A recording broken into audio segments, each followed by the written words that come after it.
राधे राधे दोस्तों। बात बहुत पुराने समय की है। किसी गांव में एक ठग रहता था। उस ठग का नाम था बिरजू। बिरजू अपनी माँ के साथ रहता था। जब वह 10 बरस का था तो उसके पिता का देहांत हो गया था।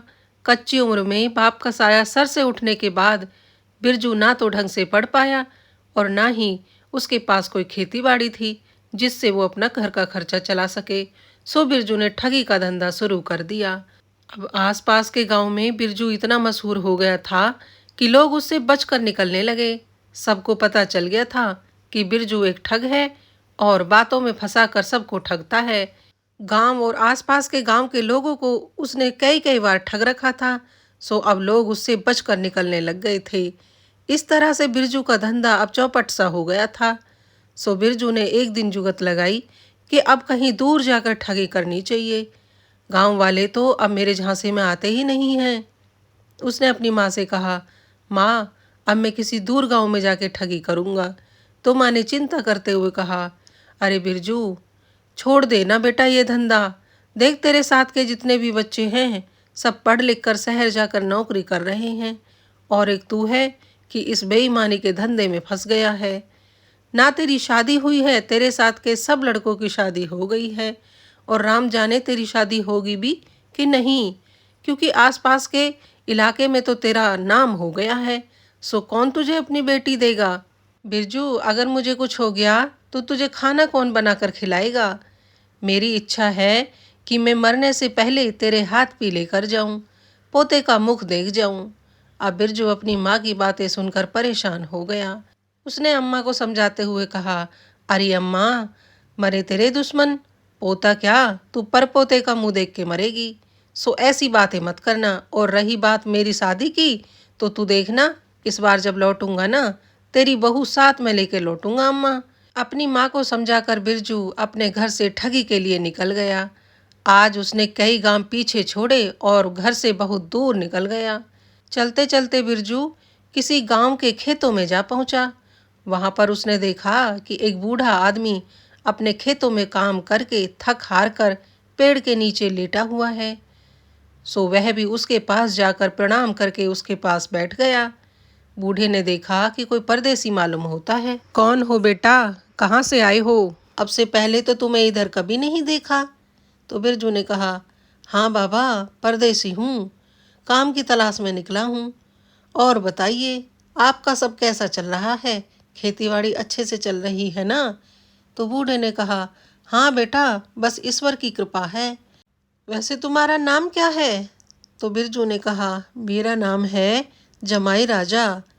अब बूढ़े को नाम थोड़ा अटपटा सा तो लग रहा था, फिर भी उसने बिरजू से कहा, तुम्हारा नाम तो बड़ा अच्छा है, एकदम अलग हटके है। तभी बूढ़े ने देखा कि उसके बेटे की बहू सर पर खाने की टोकरी लिए चली आ रही है।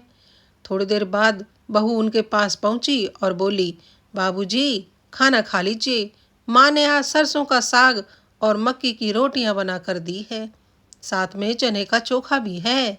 बूढ़े ने बहू के हाथ से खाना ले लिया और बहू को एक तरफ बैठने का इशारा करके बिरजू से कहा, जमाई राजा, आप भी खाना खा लो।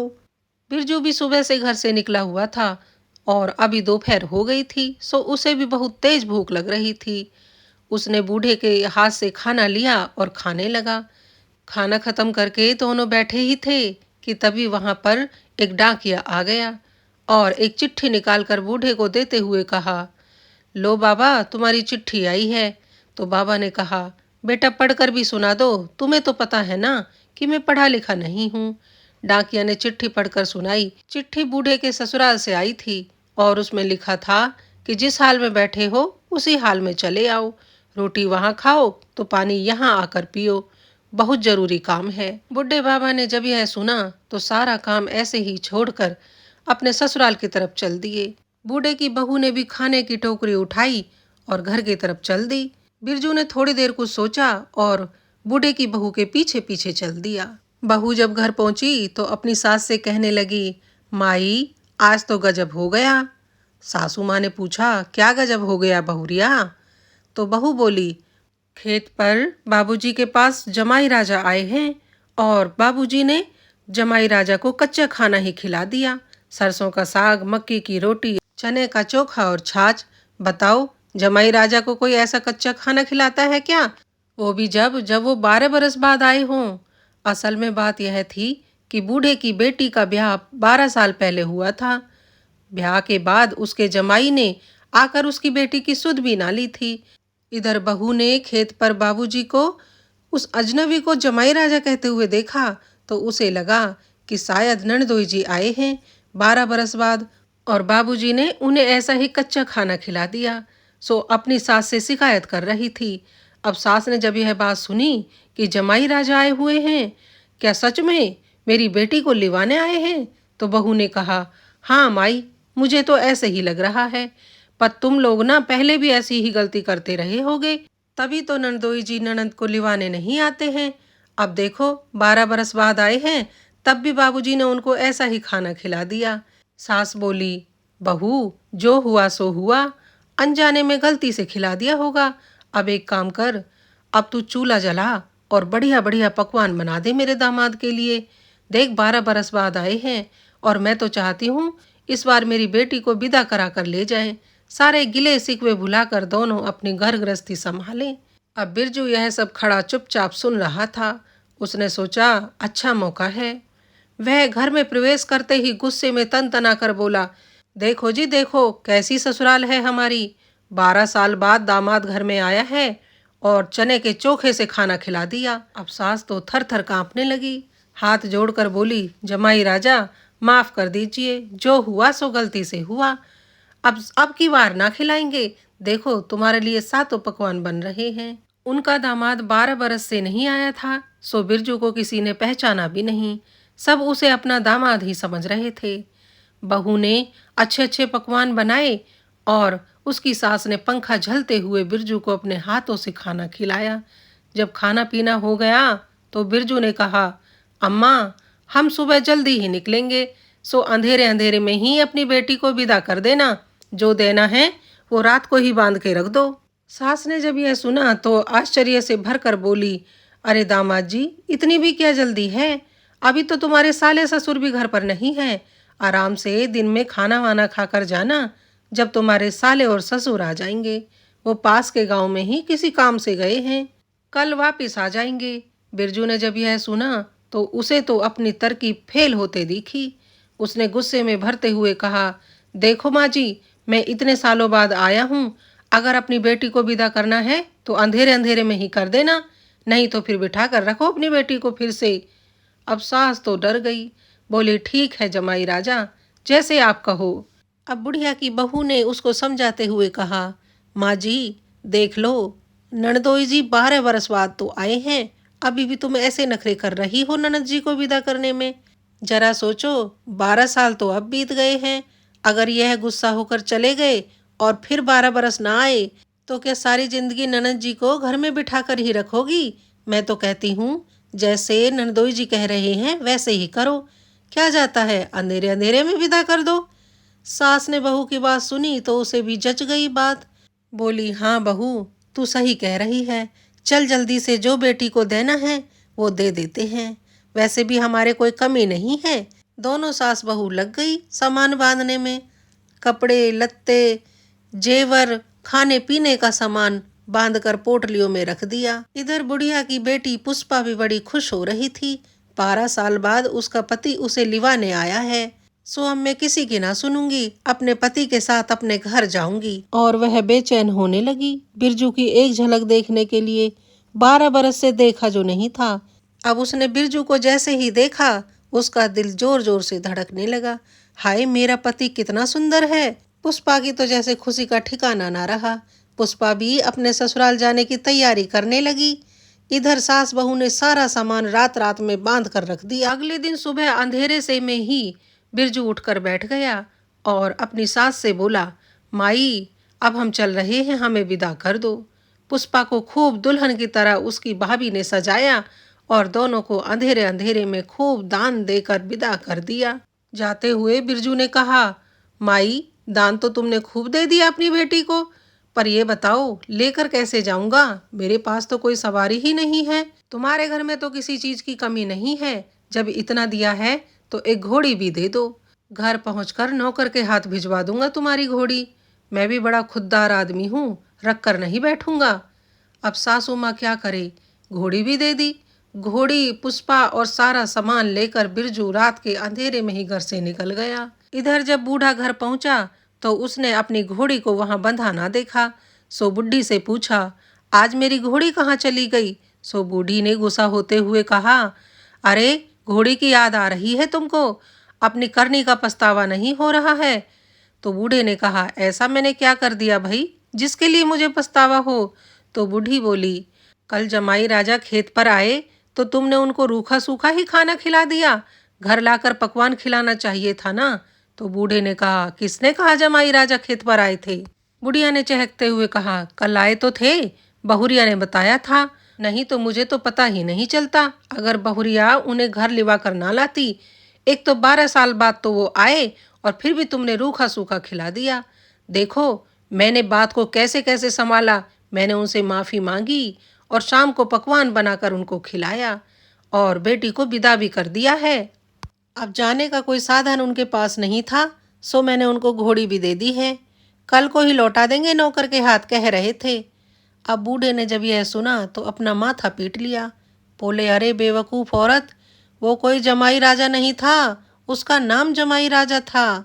तुमने किसी अजनबी के साथ अपनी बेटी को कैसे विदा कर दिया? मेरे आने का इंतजार तक भी नहीं किया। तो बुढ़िया बोली, वो गुस्सा हो रहे थे, बोल रहे थे कि अंधेरे अंधेरे में ही विदा कर दो। मैंने भी सोचा 12 बरस बाद तो आए हैं, अगर फिर से गुस्सा होकर चले गए तो पता नहीं कितने ही बरस बाद आएंगे। सो मैंने वही किया जो उन्होंने मुझसे कहा, अंधेरे अंधेरे में ही बेटी की विदाई कर दी। पर हाय रे मेरी किस्मत, मेरी बेटी ना जाने किस हाल में होगी। बूढ़ी छाती पीट पीट कर रोने लगी। घर में मातम का माहौल छा गया। बूढ़े ने कहा, रोने से कोई फायदा नहीं है, हमें उन्हें ढूंढना चाहिए। सब लोग ढूंढने के लिए निकल गए। चारों तरफ खोजा पर कहीं पता न चला। उधर बिरजू पुष्पा और सामान के साथ घोड़ी पर बैठा चला जा रहा था। इतने सामान के साथ उसे घोड़ी पर बैठने में असुविधा हो रही थी। सो उसने अपने मन में विचार किया, कहीं से कोई गाड़ी, तांगा या इक्का मिल जाए तो कुछ बात बने, सफ़र आसान हो जाएगा। अब वो कुछ दूर चले तो उन्हें एक तांगा खड़ा दिखाई दिया। तांगे के मालिक के पास पहुंचकर बिरजू ने उससे पूछा, क्यों भैया, क्यों खड़े हो? तो तांगे वाले ने कहा, भैया मुझे थोड़ा हल्का होने के लिए जाना है, पर तांगे को किसके हवाले छोड़कर जाऊं, इसी सोच में खड़ा हूं। बिरजू ने कहा, देखो भैया, वैसे तो किसी पर भरोसा करने का जमाना नहीं है, पर अगर तुम मुझ पर विश्वास करो तो मेरे भरोसे पर यह तांगा छोड़कर चले जाओ। तांगे वाले ने एक सरसरी सी नज़र बिरजू पर डाली तो उसे पहली ही नज़र में बिरजू बड़ा शरीफ आदमी लगा।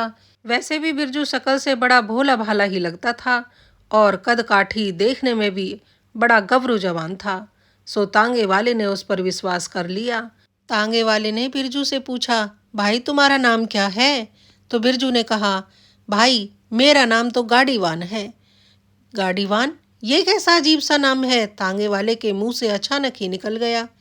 भाई मेरी माँ ने रखा है, यह बात तो वही जाने कि उसने यह नाम क्यों और कैसे रखा। तांगे वाले को जोर की आई थी, सो उसने नाम में ज़्यादा दिलचस्पी ना दिखाते हुए तांगा उसके हवाले किया और हल्का होने के लिए झाड़ियों के पीछे चला गया। बिरजू तो बस इसी मौके की तलाश में था। उसको झाड़ियों में जाते ही उसने सारा सामान तांगे में लादा, घोड़ी को तांगे के पीछे बांधा, पुष्पा को तांगे में बिठा वहां से चलता बना। पीछे से वह आदमी चिल्लाता रह गया। अब क्या हो सकता है, वह पैदल था और बिरजू तांगे में, कैसे पकड़ी? उसने सोचा, अब मैं इसे पकड़ तो सकता नहीं, सो इसकी शिकायत थाने में दर्ज करवा देता हूँ। यही सोचकर वह थाने में पहुंचा। इधर पुष्पा के माँ बाप भी पुष्पा को ढूंढ ढूंढ कर परेशान हो गए थे। सो उन्होंने भी थाने में जाकर रपट लिखवाने की सोची। सो वह भी थाने पहुंच गए। दरोगा साहब के सामने बैठकर बोले, दरोगा साहब हमारी रपट लिख लीजिए, हम बड़ी मुसीबत में हैं। दरोगा साहब ने कहा, बताओ क्या बात हुई है? तो पुष्पा के पिता ने कहा, दरोगा साहब मेरी बेटी को जमाई राजा ले गया। अब दरोगा ने अपना सर खुजलाया, बोला, अगर तेरी बेटी को तेरा जमाई राजा ले गया तो इसमें बुराई क्या है? भाई वो उसकी पत्नी है, उसका उस पर हक बनता है। पुष्पा का पिता बोला, अरे साहब आप समझ नहीं रहे हैं, मेरी बेटी को वो जमाई राजा धोखे से ले गया है। अब दरोगा साहब को गुस्सा आ गया। सिपाही से बोले, इन्हें बाहर निकालो। भला ये भी कोई बात हुई? अब जमाई राजा हैं तो अपनी पत्नी को लेकर ही जाएंगे ना।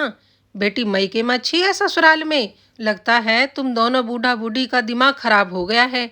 जाओ और अपना काम करो। दरोगा साहब अभी कुर्सी पर बैठे ही थे कि तभी तांगे वाला भी रोता पीटता चला आया और बोला, साहब मेरी रपट लिख लीजिए। दरोगा साहब ने कलम उठाते हुए कहा, हाँ बताओ क्या समस्या है तुम्हारी? साहब गाड़ीवान मेरी गाड़ी ले गया। अब दरोगा साहब ने फिर अपना सिर पीट लिया। अरे भाई, गाड़ीवान ही तो गाड़ी चलाते हैं, इसमें दिक्कत क्या है? तांगे वाला समझाते हुए बोला, अरे साहब आप समझ नहीं रहे हैं, मेरे तांगे को वो गाड़ीवान ले गया। दरोगा साहब ने अपना माथा पीट लिया और बोले, अरे आज किन बेवकूफों से पाला पड़ा है। एक को अपनी बेटी के जमाई राजा के साथ जाने में परेशानी हो रही है और दूसरे को गाड़ीवान के गाड़ी चलाने से। कैसे पागल आज मेरे थाने में इकट्ठे हो गए हैं। गुस्से में आकर दरोगा साहब ने कहा, भगाओ इन्हें यहाँ से, और ना माने तो दो दो चार चार डंडे लगा दो इनको। अब बेचारे परेशान होते हुए अपने घर की तरफ चले गए। इधर बिरजू गाड़ी में सारा सामान लिए अपने घर जा पहुंचा और घर के दरवाजे पर पहुंचकर अपनी माँ को आवाज दी, अरे माँ, जरा थाल सजा कर लाओ, देखो तुम्हारी बहू लेकर आया हूँ। माँ को पहले तो यकीन न हुआ, फिर जब पुष्पा को बिरजू के साथ खड़े देखा तो माँ दौड़कर थाल सजा कर लेकर आई और बेटे बहू की आरती करके घर के अंदर ले गई। अब बिरजू ने अपनी माँ को सारी बात बताई। पुष्पा भी अब समझ गई थी कि बिरजू एक ठग है, पर उसने सोचा कि ऐसी जिंदगी से तो अच्छा है कि वह बिरजू की पत्नी बनकर रहे। मईके में भाभियों के ताने सुनने से तो अच्छा है इसे अपना ससुराल मानकर इज्जत की जिंदगी जिए। अगले दिन गांव के मंदिर में ही बिरजू की माँ ने दोनों की शादी करवा दी। अब दोनों हंसी खुशी अपनी माँ के साथ सुखपूर्वक रहने लगे। पुष्पा ने तार भेजकर अपने माता पिता को भी अपनी सुख भरी जिंदगी की सूचना दे दी थी। सो माता पिता भी निश्चित हो गए थे। बिरजू ने भी पुष्पा से वादा किया था कि अब वह ठगी का धंधा छोड़ देगा और उसे कभी कोई कष्ट न होने देगा। अब बिरजू के पास कोई कमी न थी, सुंदर बीवी थी, ससुराल से काफी धन भी मिल गया था, जिससे उसने एक व्यापार शुरू किया और दोनों सुखपूर्वक रहने लगे। सो दोस्तों, आज की हमारी कहानी यहीं पर समाप्त होती है। आज की हमारी कहानी आपको कैसी लगी कृपया कमेंट करके हमें जरूर बताएं। कहानी अगर थोड़ी सी भी अच्छी लगी हो तो एक लाइक कर दें। चैनल पर पहली बार आए हैं तो चैनल को सब्सक्राइब कर लें और ज़्यादा से ज़्यादा हमारी वीडियोस को शेयर करें। वीडियो को पूरा देखने के लिए आप सबका धन्यवाद। सबके अन्न धन भंडार भरे रहें, सब सुखी और स्वस्थ रहें। इसी कामना के साथ मैं सीमा यदुवंशी आप सबसे विदा लेती हूँ। राधे राधे।